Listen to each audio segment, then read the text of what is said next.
Boa tarde com Jesus, né? Amém?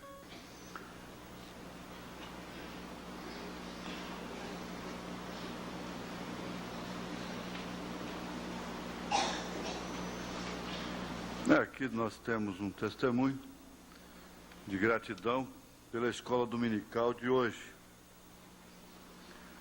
Olha, eu diria até como um desafio.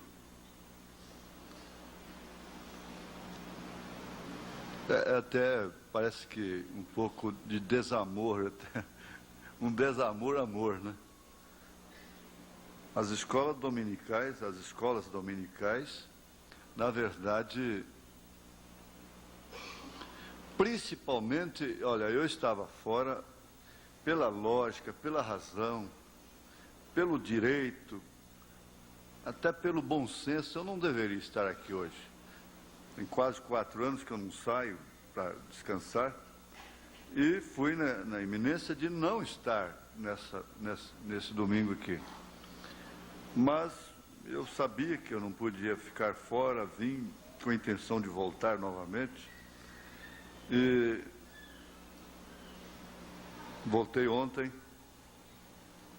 certo, absolutamente convicto de que o meu povo vai ouvir somente aquilo que precisa de ouvir. Não é certo? Então aqui, ó, que coisinha mais bonita, mais animadora. Pastor Joaquim, por grandes motivos, faz muito tempo que eu não ia à escola dominical. Pastor, foi um grande presente que eu ganhei, porque hoje está fazendo 19 anos de casamento e a pregação foi sobre casamento.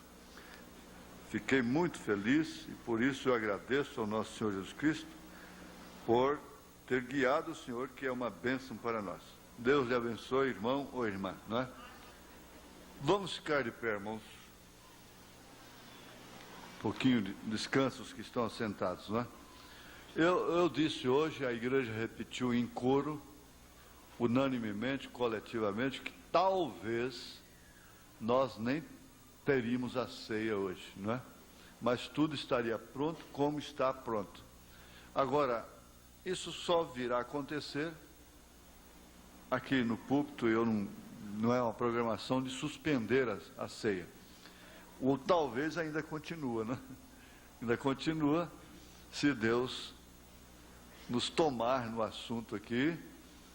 E ele melhor do que nós entende a disposição, a submissão de cada irmão, de cada irmã, o desejo de participar da comunhão. Ele conhece, não é? Então vamos ler aí em São Mateus 5, verso 44 ao 48. São Mateus 5, não é? Que foi anunciado.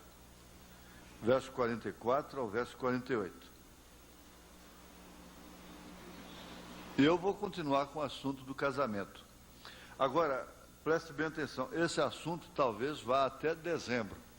Então, se você perde uma reunião dessa, talvez Deus possa dizer para você amanhã, quando você estiver buscando quaisquer recursos sobre o assunto, Ele pode dizer: o que você tem que buscar recursos se você não interessa a uma escola dominical dessa, você não interessa para esses estudos, essas coisas, não é que eu dou. Eu falo isso com respeito para com aqueles que definitivamente não podem, não é? E Ele sabe o porquê. Eu, porém, vos digo: amai a vossos inimigos, bendizei os que vos maldizem, fazei bem aos que vos odeiam, e orai pelos que vos maltratam e vos perseguem, para que sejais filhos do vosso Pai que está nos céus, porque faz que o seu sol se levante sobre maus e bons, e a chuva desça sobre justos e injustos. Pois se amardes os que vos amam, que galardão havereis? Não fazem os publicanos também o mesmo?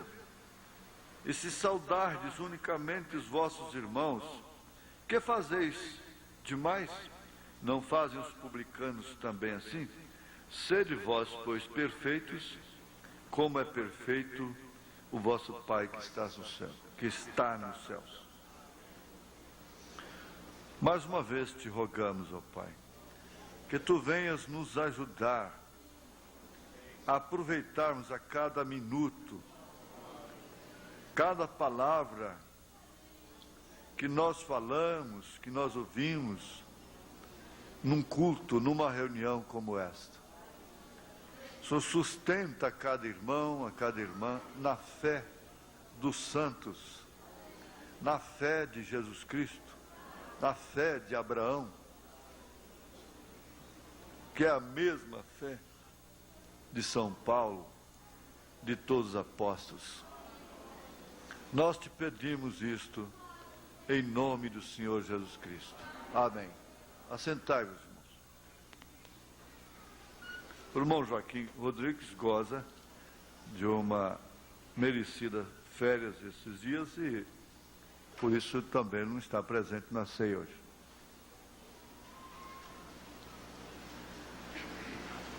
Vamos lembrar, escuta uma coisa, irmão Marconi, você estaria disposto a lembrar alguma coisa de manhã?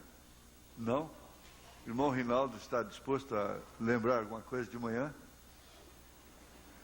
Se não está, não precisa. Está, irmão Rinaldo? Está? Faça favor. Faça favor pelos irmãos que não vieram na escola dominical. Agora, se você, algum irmão, alguma irmã, está pensando que as reuniões estão comuns, está enganado. Nós, sem dúvida alguma, estamos com reuniões que estão nos preparando para a jornada final. Nós entramos numa reta final. Então, eu não quero exigir sacrifício de ninguém, além daquilo que você já sacrifica para vir a um culto. Mas o seguinte, se você pode canalizar suas forças, faça isso. Nós temos de reservar esses assuntos, esse assunto principalmente, que inclui sacerdócio e casamento, o casamento e o rapto, a condição da igreja para o rapto, para o arrebatamento.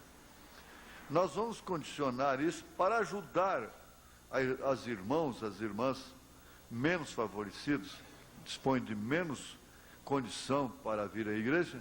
Então nós vamos ter que tomar as duas reuniões do domingo, não é? De manhã e à tarde. Isto é, enquanto o Senhor permitir, não é? Está bem? A gente está numa hora de... Às vezes eu arrumo uma viagem, eu digo, Senhor, está tudo combinado, nós vamos. Mas na última hora, na hora de sair, pode dizer, nada feito. Nós não vamos mais. E aqueles que sempre viajaram comigo sabem disso, entendem isso, não é? Irmão Rinaldo, faça favor. Bem, nós começamos a aprender que a condição para o rapto envolve o relacionamento humano. E isso com a vida, né? Vida familiar, um para com o outro. E em sequência veio nos mostrando que a coisa mais importante do homem, depois da salvação, é o casamento. E foi visto aqui também sobre a vida vivida nesse casamento e a vida suportada. A vida vivida, aquela que há um acordo mútuo entre ambos, há um consenso ali, não é? Um respeito, um diálogo por alto assim. E a vida suportada, aquela que não há correspondência de nenhum dos lados, né? Estou assim um pouco embaraçado, porque está um pouco assim meio... Então, foi dito que muitos casamentos vão até o fim, mas são casamentos suportados, eles não foi um casamento normal, vão até a sepultura, mas é aquela guerra, né? Aquela coisa insuportável. E tivemos também a respeito do casamento normal e o casamento neurótico, que seria este casamento que todos nós almejamos, né? Que uma correspondência é o normal. E o casamento neurótico, aquele que não há correspondência, há sempre um atrito, há sempre uma discordância. Então, creio que foi. Muito bem. Muito obrigado, irmão Rinaldo. E o casamento neurótico, inclusive, ele promove uma hereditariedade. Fica hereditário, não é? Aquela família neurótica. Porque a criança já recebe aquilo no ventre da mãe, no berço. Então, fica aquela... Você entende como? Mas ele pode ir até o fim, inclusive suportado, não é? Porque é difícil um sensato viver com um neurótico, né? O sensato sofreria muito mais. Para não dizer, é difícil um sensato viver com insensato. Quer dizer, o sensato viver com um louco, não é? Então, se torna muito difícil para o sensato. Mas dois insensatos, então, podem ir longe, não? Entende? É meio difícil. E eu agradeço também um lembrete, um bilhete sobre Freud não é? É o pai da psicanálise, não propriamente psicólogo, não é? Muito obrigado. Agora, associando o útil com o agradável, nós vamos ter aqui um assunto que está muito relacionado com a igreja, porque Paulo disse aqui em Efésios capítulo 5, verso 32, depois de dizer, aconselhar as mulheres e aos maridos, dando o tipo de assim como Cristo, não é? Como Cristo entregou-se a si mesmo. Então, no verso 32 e 33, ele diz, grande esse mistério, digo, porém, a respeito de Cristo e da igreja. Quando ele falou do casamento do homem com da mulher, então ele estava fazendo um paralelo também de Cristo e da igreja. Grande esse mistério, então isso correu sempre em paralelo. O casamento do homem com a mulher, o casamento de Cristo e da igreja. E como seria o casamento de Cristo com a igreja?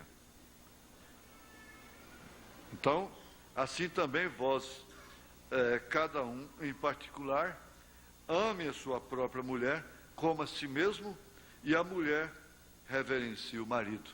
Então vai caminhar sempre com esse paralelo. O casamento do homem com a mulher, né? A mulher com o homem, e Cristo com a igreja. Sempre esse paralelo. Agora, nós vamos ver aqui o que se entende como casal conjugal.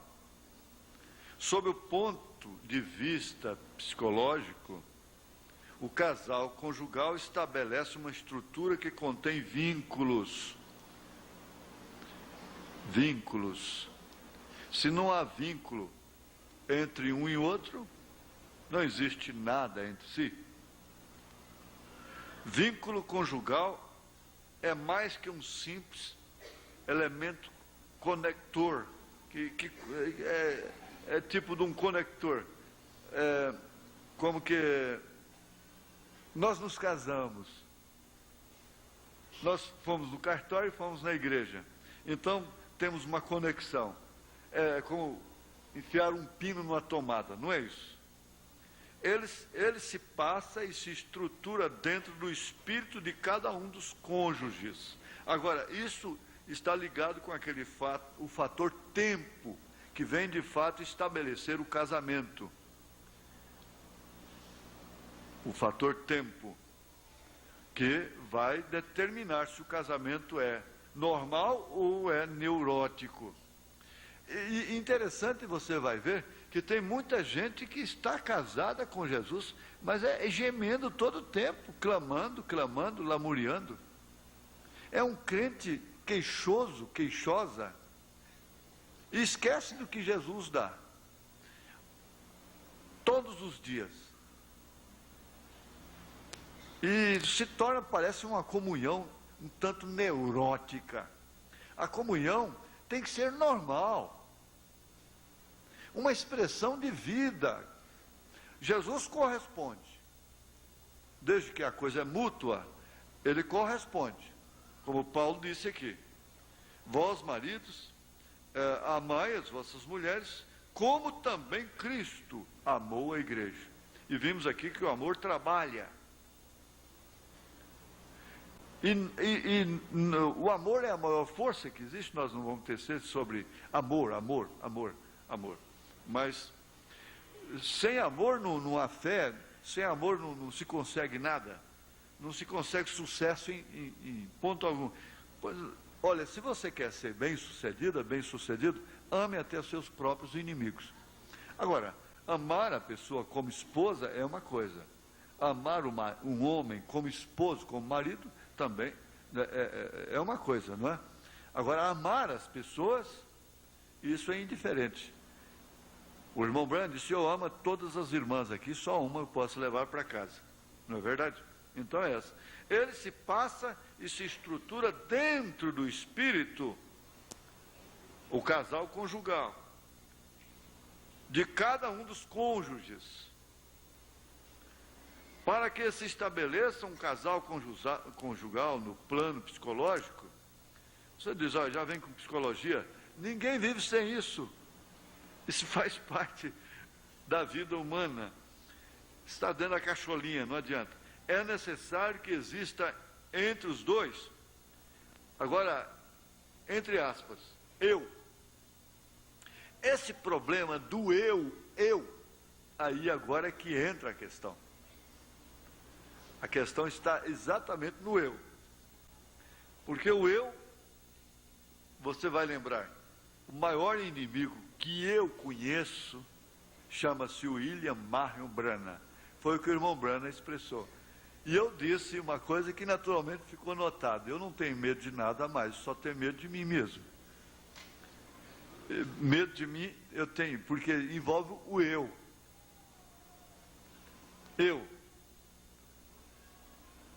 Agora, entre os dois, um psicológico, é necessário que exista, um acordo implícito, é necessário que exista um acordo implícito, quer dizer, dentro, que lhes permita organizar um espaço temporal compartilhado, um espaço. Nós estamos numa dimensão que está sujeita a tempo. Então há muitos processos. Aliás, o processo tem que ser tramitado. Ele tem que percorrer o seu curso devido. E, às vezes, por precipitação, você não respeita, não acata o tempo daquilo e deixa de compartilhar dentro daquele tempo exigido.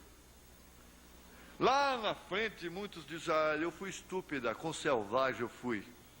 Eu fui uma selvagem, eu fui um selvagem, fui um estúpido, uma estúpida. Porque eu não soube compartilhar com ela durante aquele período. Eu não soube compartilhar com ele naquele período. Porque tem hora que a mulher não está casada, ela está sozinha dentro de casa. Há momentos que o homem não tem companheira, não tem esposa, não tem adjuntora, ele fica sozinho. Ela não compartilha, ele não compartilha. Isto é, veja, vida comum cotidiana, um projeto futuro que todo casal deve ter, uma tendência monogâmica e relações sexuais consentidas, conforme 1 Coríntios 7. Nós entramos um pouquinho nisso hoje de manhã. Cria-se assim o casal conjugal compartilhado, que é o ideal. que é o normal. O casal conjugal compartilhado é o resultado da transformação do que chamamos em psicologia profunda de objeto casal, de cada um em objeto casal compartilhado, uma criação inédita e única. Cada casal é único em sua dinâmica própria. Mas o que acontece? A televisão padronizou o espírito dos casais. A televisão, a informação transmite. Então, a família não tem o estilo próprio de vida mais. Não tem princípio próprio. As famílias sustentavam princípios. Chamava-se princípios dos tamboretes. Isso quer dizer, princípio dos tamboretes é que os velhos se assentavam nas portas das casas ao cair do sol e lembravam de suas experiências passadas, enquanto as crianças brincavam à porta e pediam licença ofegantes. Chegavam ofegantes, mas pediam licença a eles para passarem no meio deles e entrarem em casa para tomar um copo d'água. Está certo? Então isso não se trata de intelecto, de sabedoria humana. Isso está escrito na dimensão humana. E as famílias, então, tinham princípios. Hoje tem que ser padronizado. Por quê? Morar num conjunto de edifícios. Você pode ter seu estilo próprio de criação. Quando seus filhos têm que brincar, descerem no mesmo elevador, brincarem no mesmo parque. Nós tínhamos cada um seu quintal, cada um fazia o seu carrinho de roda de lobeira, bois de sabuco, boizinho de giló, e essa coisa toda, e a criança tinha criatividade, e tinha deveres domésticos que contribuíam, ainda que de uma maneira pequena, mas relativamente grande, com a coesão do casamento, da família. Porque ela já ia lavar as vasilhas, ele já começava a tirar água e varrer a casa. E assim por diante. Fazendo essas coisas, moer o café. E assim por diante. Então fazia-se, compartilhava. Os filhos compartilhavam desde novinhos nisso. Hoje não pode, é humanamente quase que impossível. O casal conjugal é fruto inicial da fascinação que deve existir, que é uma ilusão amorosa. É claro que tem que existir. O romance, a poesia da vida, a música. Isso não é criado por acaso, não foi o diabo quem criou o romance. Não foi o diabo que criou mesmo a ilusão amorosa. O afã. Agora, o diabo simplesmente perverteu essas coisas. Espera um pouco que você vai entender como isso tem muita relação entre a igreja e Cristo. Veja, como Paulo diz. Então, uma ilusão amorosa que se desenvolve durante o namoro e noivado e que irá se transformando ao longo do convívio íntimo em fascinação do vínculo por ele mesmo, criando o compartilhado. Por isso, então, o cientista chega e diz: tanto o moço como a moça deveriam casar-se virgens.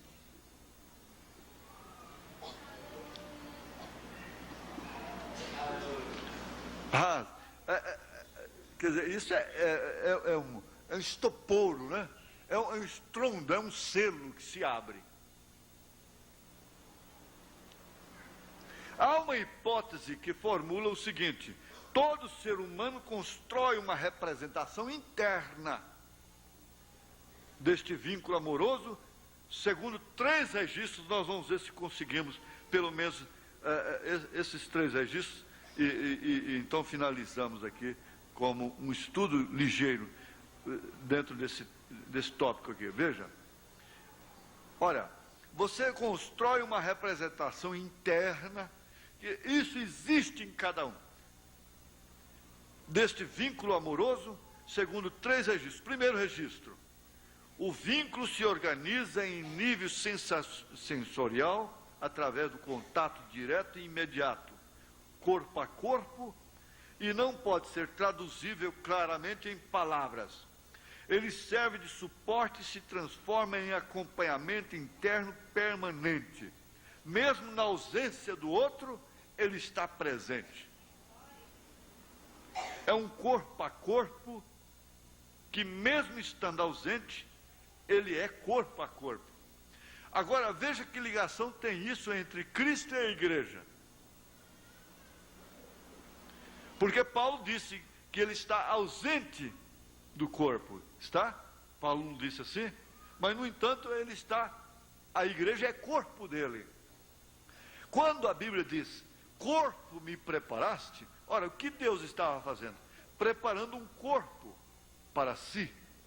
Um corpo para si. E Jesus, então, tem esse corpo a corpo com a igreja. Ele está em outra dimensão? Sim. Corpo. Cristo mesmo, quando o irmão Branham foi lá além da cortina do templo, ele pediu que queria ver a Cristo mesmo. Então a voz disse, não, você não pode vê-lo agora, porque ele está mais acima, na 7ª dimensão. Mas eu pergunto, ele está aqui com você ou não está? Então eu disse, veja, então é um acompanhamento interno. É um acompanhamento interno do homem. Então Pedro vem e diz, o homem coberto no coração. O homem coberto no coração. É acompanhamento interno. Isso aí não precisa o legalismo. Ah, bom, eu sou honesto, então me exponho. A igreja não faz isso. A igreja não se expõe porque ela é honesta, porque Cristo está nela. Mesmo estando ausente, ele está presente. É uma linguagem de Paulo. Ele está presente com ela. Agora, a senhora que é casada, a senhora que tem o seu marido dentro de si, a senhora sabe o que está falando. O seu corpo a corpo não é só na cama. Me perdoe a expressão. Mas você entendeu perfeitamente. O marido, ele é velado pela mulher onde ele vai, daí 10.000 quilômetros, do outro lado da terra, porque ela está nele. Então é um acompanhamento interno permanente. Olha, eu pelejo para te tirar de dentro de mim, não dou conta.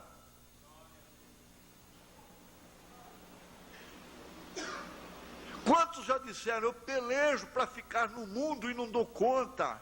Eu tenho que voltar para a comunhão, eu não aguento mais.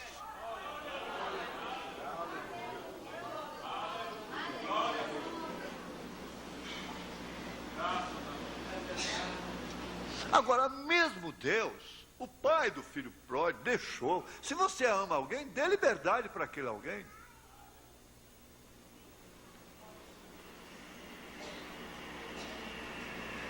Jesus deixa.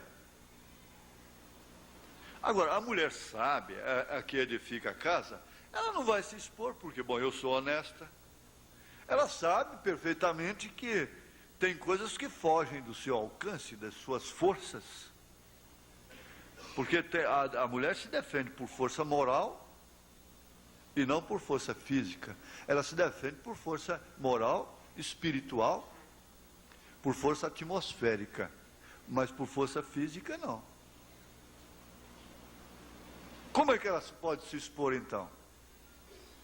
Ela deve ir somente onde lhe é compatível, lhe é posto de dever. Então ela tem limites. É isso que a igreja faz. Porque a igreja não tem força física. A igreja, como a mulher, tem força atmosférica, tem força espiritual. Nós vimos domingo passado aqui que ela tem poder até para dar vida eterna, para ligar nos céus.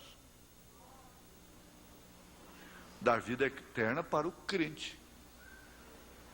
De forma que, se você concorda unanimemente que esses irmãos estão perdoados naquela hora que você ora, você está concordando que eles estão perdoados de fato. Então você não tem que lançar o rosto nunca mais nenhum pecado dele. Agora veja só, eu não tenho como fazer isso depressa, não tem jeito.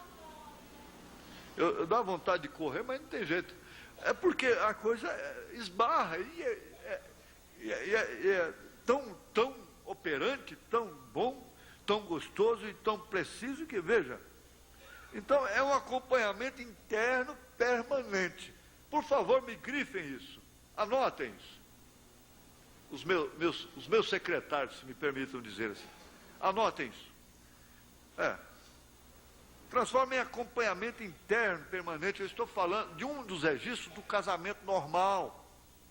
Eu creio que o casamento da igreja com Cristo é um casamento normal, compartilhado, como ele se deu lá na cruz, ela se deu lá na arena, por ele também. Ela foi queimada viva.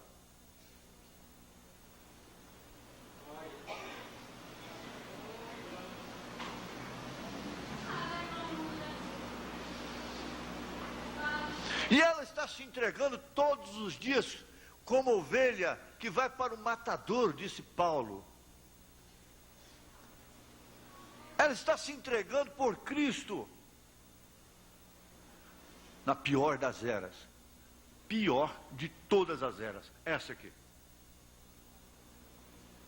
Então a moça vem e diz: olha, pastor, eu preciso aí de uma carta para mim não vestir short, não vestir saia curta lá no colégio. Eu não posso fazer isso. A Constituição está aí mandando os colégios respeitarem a fé. A Constituição brasileira manda. Agora, como é que um colégio pode fazer um regimento interno que está contra a Constituição? Se a Constituição manda respeitar a fé.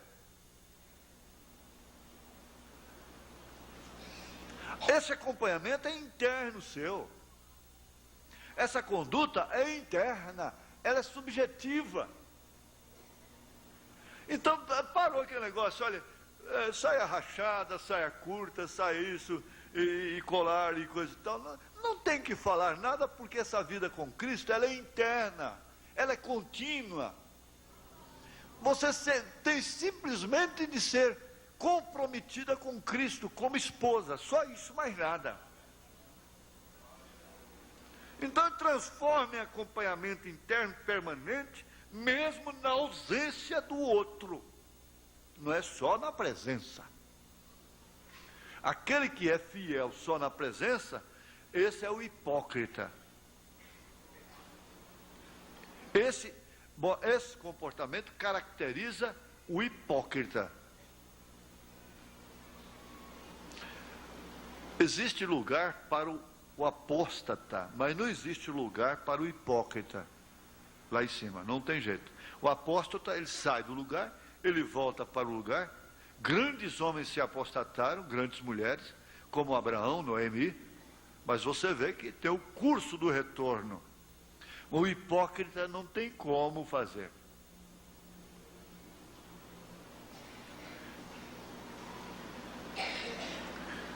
Pois bem, este gênero de contato sensorial que existe entre casal conjugal estabelece imagens, emoções, sentimentos compartilhados. Imagens, emoções, sentimentos compartilhados. Então você chega a ver um passarinho e vê um irmão naquele passarinho. Ou você vê as ondas de um rio e lembra de sua amada, você vê ela ali. E você vê seu marido no cabide da sala, porque dizia assim: como faz falta uma casa que não tem um cabide, onde o homem deixa o seu chapéu. Todos acham que ela é casa sem dono, por isso querem sempre censurá-la. Por quê? Não tem um chapéu no cabide? Ali está formada a sua imagem, e cada casal traz a imagem um do outro, e eles pegam gestos e maneiras iguais. Ananias e Safira ficaram tão casados na mentira que morreram os dois juntos, na mesma mentira. E eles trazem a imagem do invisível, disse Paulo.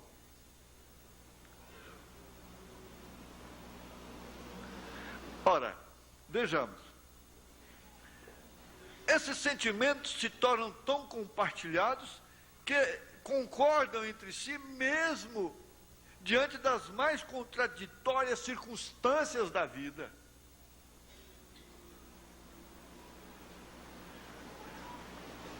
É que eu disse para uma senhora: olha, a senhora não está sendo sábia. Esse homem está lutando, está querendo acertar, e a senhora vai, deixa esse homem endurecer o coração e depois a senhora vai ver o que vai acontecer.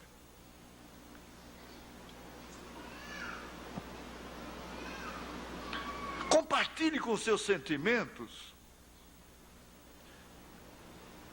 que tragamos esse sentimento de Cristo em nós. Então veja, isso aí o que resulta? Organiza uma parte comum da psique de cada um. Ninguém vai pensar porque você traumatiza uma pessoa. Essa lei existe. Você tranquiliza uma pessoa.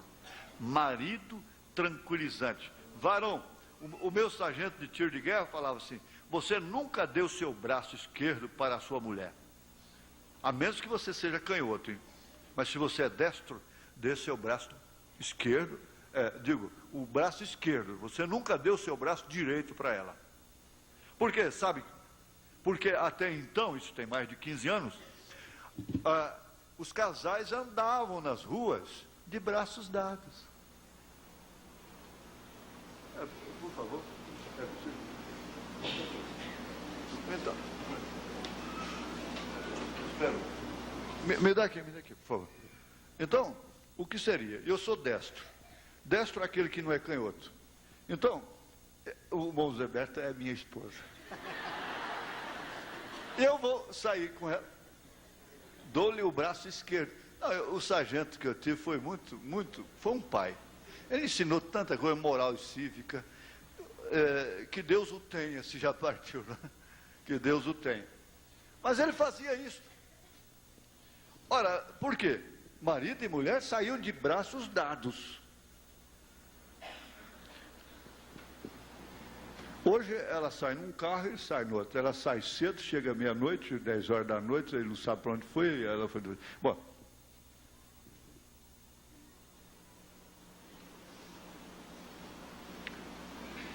não dê o braço direito, a menos que você seja canhoto.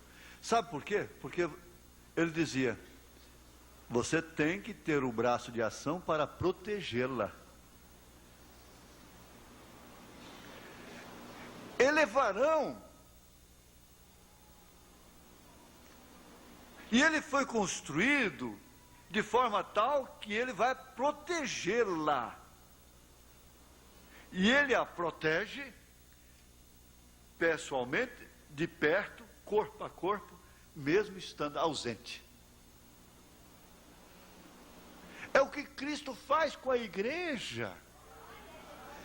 Você sabe que nessa hora, vocês todos não estão no adultério, é porque Jesus te protege. Porque o mundo vira uma massa de adultério. Não resta dúvida. Ele é protetor, ele é varão. E ele tem sempre a destra, o braço direito, para protegê-la. Agora, era sábio aquele homem. Ele sabia dar uma lição de moral e cívica. Ora, então, veja só. Cada um faz sua a presença do outro. Você entendeu? Cada um faz sua a presença do outro. Agora, as irmãs, os irmãos estão compreendendo claramente isto. A presença de sua mulher é sua. A presença de seu marido é sua. Então, cada um faz sua a presença do outro. Isso atua através da psique? Atua sim. Nós somos um universo. O homem é um universo. O segundo registro, bom, até eu anotei aqui, Efésios capítulo 5, 32, 33, que já foi lido, não é? O segundo registro é o estabelecimento da intersubjetividade. Isso quer dizer, para explicar melhor, o subjetivo é aquilo que é dentro, é interno. O objetivo é aquilo que é de fora, é externo. Não é? Então, quando fala subjetivo, você tá entendendo, é aquilo que é de dentro, é interno. Quando fala a santificação subjetiva, quer dizer, a santificação interna. Santificação objetiva é a santificação externa. Então, aí entra a roupa e essa coisa toda, não é? A parte exterior. Mas a santificação subjetiva é aquela que santifica o caráter, os pensamentos, as coisas, né? Os abstratos. Pois bem, então a intersubjetividade refere-se ao que vai se organizando no espírito de cada um dos cônjuges. Agora, isso é o que realmente o Espírito Santo está fazendo na igreja. É justamente isso. Veja, que vem do outro e se interfluencia mutuamente. A mulher deve sofrer influência, é do marido. Não é daquela artista de novela, não, meu Deus. Espera aí.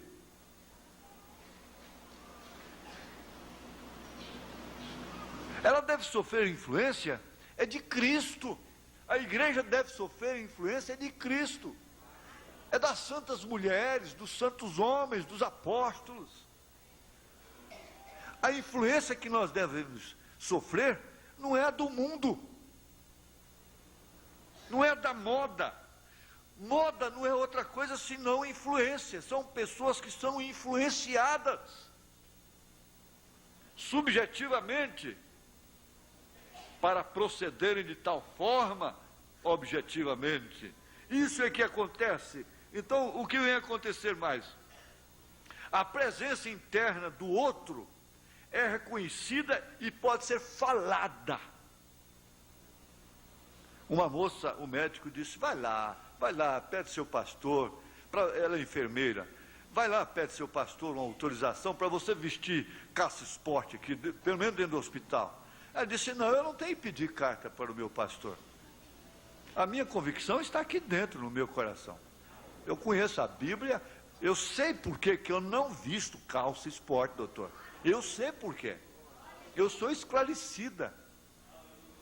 Eu sei por quê. Eu não vou pedir carta para o meu pastor, não.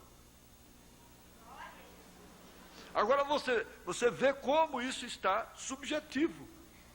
Claramente. E eu conheço um homem que uma mulher muito bonita, linda, foi no seu escritório e praticamente o chamou. Ele disse, e ela ainda disse, olha, você deve ter muitas pessoas aí na minha condição, assim. Ele disse para ela, ele respondeu para ela assim, olha, você quer saber de uma coisa? A minha mulher está aqui. Está? Onde é que está? Ela está aqui. Ela está aqui, sou eu. E tem uma coisa, ela é muito mais bonita que você. E eu a conheço. Eu a conheço intimamente. Você eu não conheço, sei lá se você é igual a ela. Eu acredito que não é não. Faz favor, vai embora. Vai. Ó, abriu a porta e disse, vai embora, vai. Você é doido. Eu sou doido mesmo. Vai embora. Sai daqui. Pronto.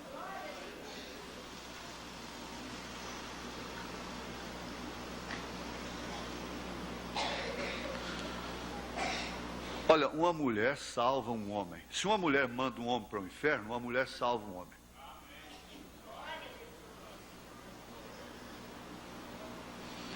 A força da mulher é extraordinária, é bonita. A força dela é por personalidade, é por compreensão. Ela tem o dom inefável do carinho, da feminilidade. Por isso que quando a mulher se porta como homem, ela está chutando o homem, porque o homem não gosta de homem. O homem gosta de mulher. E quando se porta como homem, não é certo. Vocês entendem, me perdoe a expressão. Então a presença interna do outro é reconhecida e pode ser falada. Agora o irmão Brando disse, olha, aquela moça casou-se lá em Louisville com um rapaz que tinha vida pregressa, assim, não é? E ele era novo convertido, ele chamou e disse, olha, eu sei que você teve uma vida difícil lá fora, no pecado, então faz o seguinte, se você não conseguir, você pecar, você não se afaste de mim não, você vem, eu estou pronta para te perdoar. O profeta disse, ele nunca pôde fazer aquilo, porque ele pensou assim, veja a psique, o Espírito Santo trabalha na mente do homem. Onde foi que a serpente trabalhou? Foi na cabeça dela. Ele vai trabalhar na sua mão? Que jeito? Pois se a mão só pode se locomover através do consentimento da mente, então tem que trabalhar na mente. Então como é que nós vamos pular de fora quando se fala em psicologia? Agora, veja. A presença interna, vocês estão sublinhando para mim, né? A presença interna do outro é reconhecida e pode ser falada. A presença do outro dentro de cada um. Um grande homem disse assim, um grande homem de Deus, ele disse, olha, vocês não procurem a Cristo ali, acolá, lá fora. Não procure a Cristo num grande pregador. Não faça isso. Ele está em você. Agora o irmão Brana vem e prega essa tremenda mensagem. Cristo, mistério de Deus revelado. O grande mistério é Deus em Cristo. Cristo na igreja. E Paulo disse, Cristo em vós, esperança da glória. Ora, mas irmãos, isso é apenas bonito? Não. Isso é emocionante, isso dá uma sensação amorosa com Cristo. O irmão Brando disse, o homem que não emociona está morto. Você tem que emocionar com as águas. Você tem que emocionar com o crepúsculo, com as estrelas. Ou então você vai ter que emocionar com a novela, que suja a alma, suja o espírito, suja a mente. E padroniza os princípios corruptos, adúlteros, pervertidos. Então, meu irmão, você não vai ter que brigar contra a televisão mais. Entrou isso lá dentro, entrou, é um corpo estranho. Essas imagens são corpos estranhos entre o nosso casamento, isto é, entre a nossa comunhão que temos com Cristo.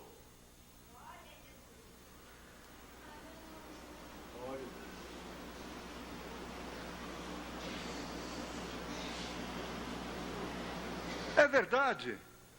Veja como isso é bonito. A presença interna do outro. Digo, a presença do outro dentro de cada um não será aceita em nível consciente e inconsciente, a não ser que ela responda à lei do desejo. Ah, mas como o irmão Brano é profeta mesmo? Ele vem e diz, Deus vai te julgar pelo desejo que há no seu coração, que é o de prover. Ora, gente, espera aí. Existem criações que é essa aqui. Mulher, ei, me dá a toalha aí. Me dá a toalha aí. A mulher está lá no fogão fazendo comida, a mamadeira do menino, tem que ir lá, barriguda, um outro chorando, puxando, tem que levar a toalha para o marmanjo lá no banheiro. É uma questão de princípio, não é? De berço, não é? Que custo tinha esse homem ao ir para o banheiro apanhar a sua toalha, sua roupa, seu roupão e levar para o banheiro? Que custo tem? É uma questão de princípio. Agora, para ele significa tudo, que a mulher vá levar para ele lá no banheiro. Bom, mas e contudo eu digo, gente, isso não é que vai estragar um casamento. Com o tempo ele pode entender que ela precisa ser poupada nesses detalhes, essas frações, são pequenas frações que fazem grandes somas, centavos e coisas assim. Então vai chegar o tempo que ele vai entender que ela pode ser poupada. Então tem que lavar os pés, lhe calçar o sapato. Quando é um barrigudo reumático que não dá conta de calçar o sapato, então está bem que ela o faça.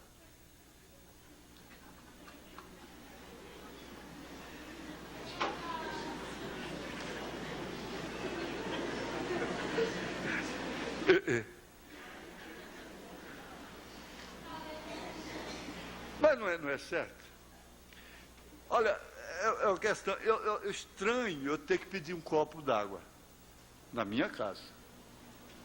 Eu estranho, até hoje eu estranho. Apanha água para mim. Por quê? Eu sempre fui criado apanhando água para os mais velhos. E cresci daquela forma. Todas as vezes que uma roupa, uma toalha cai, eu lembro da mamãe. Apanha e dependura. Faça favor, não tem que largar lá no chão. Então eu lembro da mamãe. Quer dizer, eu já estou quase saindo da adolescência já. E ainda lembro da mamãe.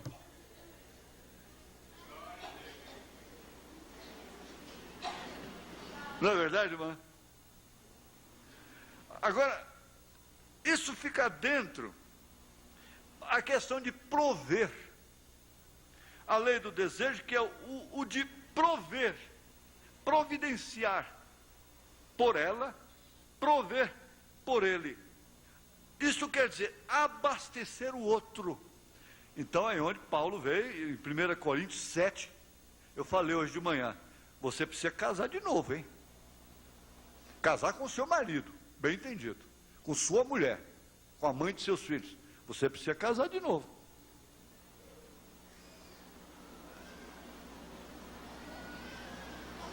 Leia 1 Coríntios 7, os primeiros versículos. Você precisa prover por ela, prover por ele. Ah, mas a lata de feijão não fica vazia, a lata de arroz não fica vazia. Não falta isso, não falta aquilo. Está bem, você não faz mais do que sua obrigação. Agora, prover para o outro, abastecer o outro, não é só isso, não. Ela tem vasilha psíquica também, vasilha emocional, ela tem sentimentos. Ele tem também vasilhas.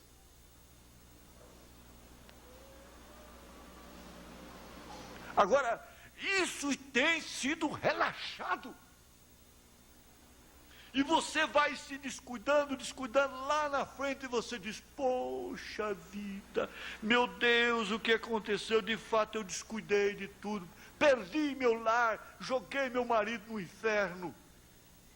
Dificilmente uma reconhece, mas eu tenho encontrado mulheres no escritório, uma senhora até nova, bonita, disse, não, eu fui culpada de tudo, pastor. Eu fui culpada de tudo. Foi eu que o empurrei. Eu descuidei. Eu não provi. Até mesmo a aparência. Não é a aparência vaidosa, ociosa, ansiosa, essa coisa assim, não. Não é isso, não. Mas é um tipo de relaxo, em determinados instantes da vida, que não é bom para o casal. Não é bom, mesmo pobre. O asseio influi demais. Tudo isso é muito bom. Então, abastecer o outro está formando um casamento com reciprocidade, com compartilhação, intersubjetividade. No casamento, tudo que um fizer será vivido pelo outro como a favor ou contra meu eu. Agora, você tem que aprender a comer um purê de macarrão para agradar a esposa. E devagarzinho você vai, isso é uma força de expressão, né? Devagarzinho você vai esperando que o tempo vai curar aquilo.